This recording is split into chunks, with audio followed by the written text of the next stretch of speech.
Kita tanya kameramen gimana? Duduk di dalam mobil ini, enakan Avanza apa Camry? Ya jelas Camry lah Pak, jauh banget perbandingannya sama Avanza. Ya sebenarnya emang gak apple to apple ya, tapi punya budget 200 jutaan ngapain beli Avanza? Mending beli Camry V 2019 ini.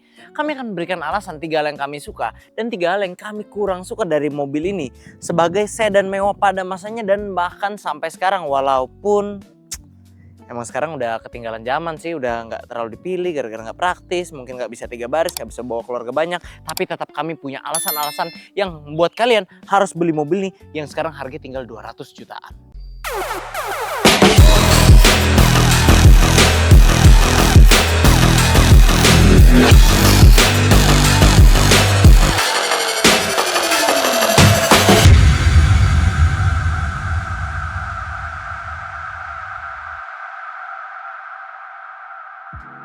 Hal pertama yang kami suka dari mobil yang sekarang harganya udah se-Avanza ini adalah tentu rasa berkendaranya ya. Itu yang dijual Camry dari generasi-generasi pendahulu sampai sekarang. Kita tanya kameramen gimana? Duduk di dalam mobil ini, enakan Avanza apa Camry? Jelas Camry lah Pak, jauh banget perbandingannya sama Avanza.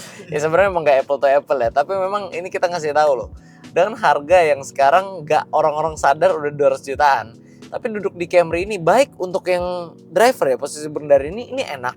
Tapi buat kalian yang jadi penumpang itu juga enak. Karena ada beberapa mobil kan yang driver oriented atau passenger oriented. Nah, kalau Camry ini balance. Jadi kalau kalian punya jasa driver, mobil ini juga enak buat kalian duduk di belakang atau jadi penumpang. Tapi kalau kalian nggak pakai driver, kalian nyetir sendiri pun, mobil ini rasanya enak gitu loh. Jadi enak dibawa, enak didudukin. Pokoknya dari posisi berkendara, itu mobil ini udah PW banget lah. Setelah posisi berkendara, yang jelas mobil ini juga masih punya bantingan yang super enak ya teman-teman. Buat yang belum tahu, kalau Camry 2019 ini udah dibangun dari platform TNGA. TNGA itu Toyota New Global Architecture, dan itu adalah masuk di mobil-mobil Toyota yang empuk banget. Itu masuk di mobil Toyota yang biasanya dipasarkan untuk pasar Eropa dan Amerika. Beda sama mobil-mobil umumnya Toyota yang ada di Indonesia. Jadi memang udah tidak terbilang muda lagi usianya karena udah ketinggalan satu generasi juga, tapi tetap rasa suspensinya itu masih enak. Karena ya build quality-nya itu untuk Toyota yang TNGA dan yang bukan itu ya beda. Ditambah ini kan flagship sedannya Toyota.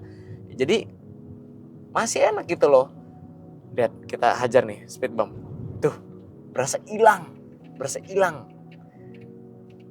Pokoknya bantingannya mobilnya masih enak, suspensinya berasa mahal, layak lah ada di nggak layak sebenarnya ada di mobil yang harganya sekarang 200 jutaan ya.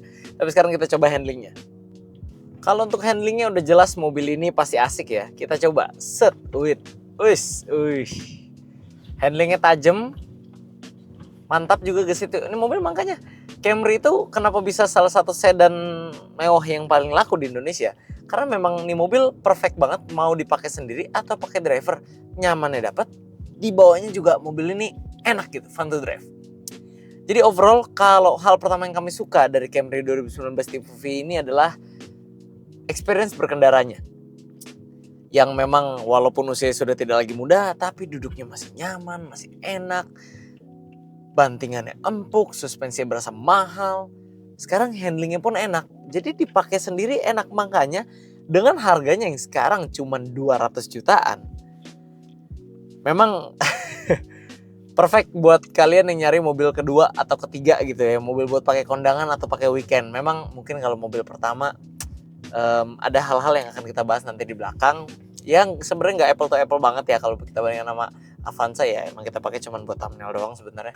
Tapi ikutin terus videonya karena pesan kita tetap akan masuk kok. Masuk ke inti utamanya dan thumbnail videonya kita. Ikutin terus. Intinya hal pertama ini yang kami suka adalah experience berkendaranya yang kami rasa lebih daripada harga yang kita bayarkan untuk mobil ini. Hal pertama yang kami suka dari Toyota Camry dan ini kami rasa orang-orang akan setuju yaitu karena modelnya. Sebentar lagi kita juga akan bahas fitur ya, tapi mari kita fokus ke bagian luar Camry ini dulu. Modelnya ganteng banget, mewahnya dapat, sportinya dapat, agresifnya dapat, dan ini desain yang mudah diterima semua orang. Tahu dari mana? Makanya ini mobil jadi mobil-mobil pejabat di Indonesia, bukan Accord. Nah, Camry ini generasi yang tahun 2009 2010 itu kami suka banget. Dulu kami sering banget bikin video yang itu, sampai Camry Q-nya aja yang langka kami punya. Setelah itu generasi selanjutnya kami kurang suka, desainnya agak terlalu kaku. Tapi kalau yang ini kami udah suka lagi. Desainnya kayak bener-bener mengalir aja gitu ke belakang. Modernnya dapet, agresifisme bagus gitu, dan kami rasa orang-orang setuju. Makanya Camry yang ini modelnya dipertahankan juga lumayan lama sebelum dia ganti ke generasi terbaru yang desainnya bahasa baru Toyota, itu yang hammerhead, yang lampunya bisa gitu. Nah, ini desainnya galak dan tapi mewah, elegan, semuanya dapat ya di flagship Toyota ini ya. Lekukannya bikin mobil ini kelihatan estetik dari luar. Nah, sekarang mari kita lihat ke dalam dan apa yang ditawarkan fitur dari Camry ini yang membuat kami rasa ini layak menjadi hal pertama yang kami kasih tahu ke kalian. Nah, kalau dari dalam mobil ini juga nggak ngebosenin ya. Selain memang build quality udah jelas tuh, soft touch, soft touch, soft touch, soft touch. Ini juga soft touch semua. Permainan warnanya juga asik. Hitam, terus beige di sini ya, dan ada panel woodnya juga yang bikin mobil ini kelihatan berkelas. Panel woodnya juga bukan panel wood yang biasa kita temukan di mobil-mobil segmen entry level ya. Ini teksturnya tuh kayak 3D gitu, walaupun pas dipegang sih rata ini. Pokoknya interiornya ini cakep. Belum lagi nih kita ada sunroof juga. Sampai belakang juga cakep. Pokoknya ini mobil didudukin enak, dilihatnya enak, pas dipegang pun juga enak. Nah, sekarang kita cari tahu apa sih yang benar-benar ditawarkan mobil ini dari segi fitur. Sedangkan untuk fiturnya, Camry ini dilengkapi dengan HID projector, LED daytime running light, headlamp auto, wiper auto, smart entry, power window yang sudah all auto, electric seat dengan jok full kulit, head unit touchscreen, AC digital dengan dual zone, electric retract mirror, audio steering switch, cruise control, USB power, wireless charger, dan sunroof. Untuk fitur keselamatannya, mobil ini menawarkan 7 buah airbag, parking sensor, parking kamera, rem cakram depan belakang, ABS, EBD, dan brake assist, vehicle stability control, pion elektrokromatik, isofix, electric parking brake, dan rear and front defogger. Apa yang kita dapatkan dari mobil high-end-nya Toyota itu emang selalu berasa lebih worth it dibandingkan mobil entry levelnya Eropa. Dan itu nggak lepas di Camry ini. Makanya kita dapat dari fitur hiburan itu banyak betul, lengkap banget. Fitur keselamatannya juga udah nggak tanggung-tanggung lagi. Ya makanya value for money-nya dapat banget lah di mobil ini. Ngebuat kita tuh berasa seneng gitu punya mobil ini. Rasanya ya lengkap aja gitu. Udah kurang apa lagi ya. Memang kalau dibandingkan mobil-mobil zaman sekarang mungkin nggak ada sensing, nggak ada Android Auto, Apple CarPlay. Tapi untuk mobil pada masanya, ini udah nggak bisa dibilang pelit fitur lagi. Perlu diingat, Toyota pada tahun itu adalah masih pabrikan yang dianggap pabrikan yang pelit fitur. Tapi nggak di mobil flagshipnya. Nah, kami rasa kami sudah ngebahas hampir seluruh keunggulan-keunggulan yang bisa ditawarkan si Toyota Camry ini. Hal ketiga yang kami akan bahas ini, balik lagi ya pada intisari videonya, memang harganya. Dari tadi gue bilang harganya 200 jutaan, 200 juta berapa sih sebenarnya? Harga Camry ini kami jual kalau OTR kreditnya itu kisaran 260 atau 270 sih, gue lupa. Kalau cashnya memang 300 lebih dikit ya, lebih dikit doang, nggak nyampe 310, dan itu belum dinego sama kalian gitu kalau yang mau minat serius. Nah, kenapa gue bilang mobilnya value for money banget? Karena kalau kalian udah punya mobil utama yang mobil tempur dan kalian cari mobil kedua yang cuma untuk weekend, jalan-jalan ke mall, kondangan, mobil ini salah satu pilihan yang terbaik yang mungkin nggak banyak orang sadar gitu. Karena kepikiran Camry barunya aja ketika ini rilis di tahun 2019 itu 600 jutaan. Kalau sekarang Camry, waduh, gue udah nggak tahu deh, mungkin 700-800 jutaan kalau yang non hybrid ya. Kalau yang hybrid mungkin nggak tahu, gue lupa, mungkin segituan juga. Nah, tapi kalian tuh bisa beli mobil ini sekarang di harga kalau misalnya kredit 200 jutaan atau 300 juta kecil kalau kalian mau cash.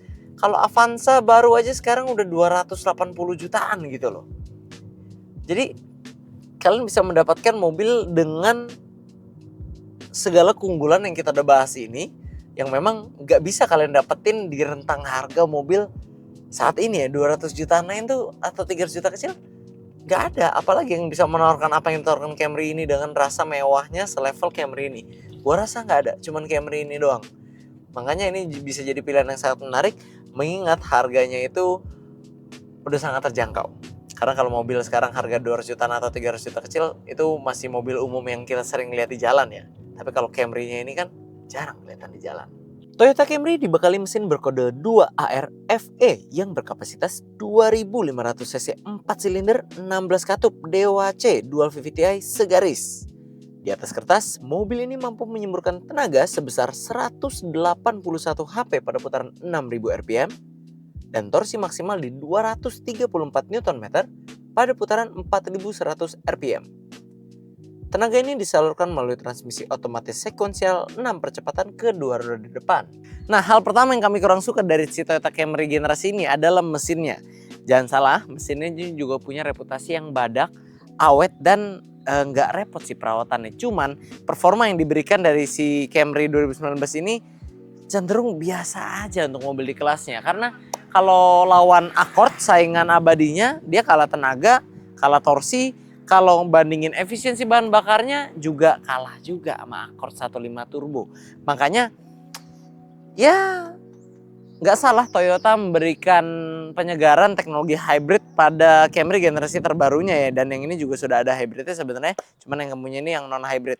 Ya secara harga sih memang bedanya lumayan. Tapi untuk yang non hybrid ini biasa aja. Underpower sih menurut kami enggak. Tapi ya boleh katakan sedikit underpower lah untuk mobil di kelasnya. Karena dia kalah saingannya sama Accord yang 24 juga dia kalah nih saingannya nih. Ya kurang lebih kalau mesinnya begitu aja. Memang tidak memuaskan banyak orang lah. Mengecewakan sih enggak, tapi memuaskan juga enggak. Hal kedua yang kami kurang suka dari mobil ini adalah tentu kepraktisannya. Yang namanya sedan kayaknya nggak bisa jauh-jauh dari kata kepraktisan ya. Mobil ini ya sedan, pertama ground clearance pendek, itu yang membuat mobil ini kurang cocok untuk dihajar berbagai jenis medan. Lalu yang kedua, bagasinya juga nggak terlalu besar. Kalau bicara kepraktisan ya pasti masih lebih enak untuk bawa barang mobil-mobil tempur pada umumnya ya harian ya. Kayak Avanza gitu ya kalau harga 200 jutaan ini. Dan juga ini ya cuman berlima doang maksimal.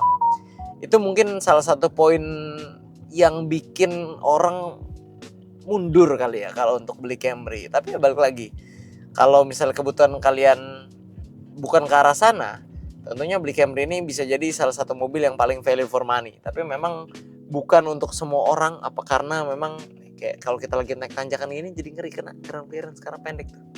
Nah, itu doang sih kalau dari daily berkendara mobil ini yang kurang nyaman ketika dipakai. Kalau yang tadi kami bahas itu hal-hal daily yang kami kurang suka hari-hari yang kalian akan rasakan ketika kalian pakai mobil ini. Hal ketiga yang kami kurang suka itu kalian rasainnya nggak tiap hari sih, cuman tahunan, yaitu soal pajaknya.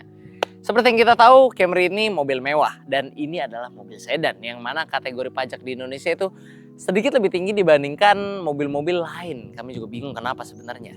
Nah, itu terbukti, makanya meskipun harga sekarang mobil ini udah gak terlalu mahal kami bilang, tapi yang namanya mobil mewah akan selamanya tetap jadi mobil mewah, termasuk pajaknya. Pajak mobil ini sekarang masih mepet-mepet 10 atau bahkan ada 10 juta juga, tergantung wilayah. Kalau dibandingkan dengan mobil-mobil umum yang harganya sama ya seperti Avanza baru, jauh lebih mahal mobil ini. Dibandingkan dengan Fortuner pun, mobil ini pajaknya masih lebih mahal yang kami juga nggak tahu kenapa ya. Karena memang kebijakannya di Indonesia berlakunya begitu. Tapi ya itu hal ketiga yang kami kurang suka dari mobil ini, yaitu pajaknya yang lebih mahal dari mobil-mobil pada umumnya. Meskipun harganya sekarang terbilang relatif sudah jauh dibandingkan harga barunya. Memang tidak bisa dipungkiri segmen sedan ini sekarang udah bukan untuk semua orang. Berbagai hal yang kami kurang sukai mungkin memang tidak bisa banget dipaksakan untuk banyak orang yang memang kebutuhannya ada hal lain. Walaupun harganya yang sekarang ini tidak terbilang mahal ya, harga 200 juta, 300 juta kecil.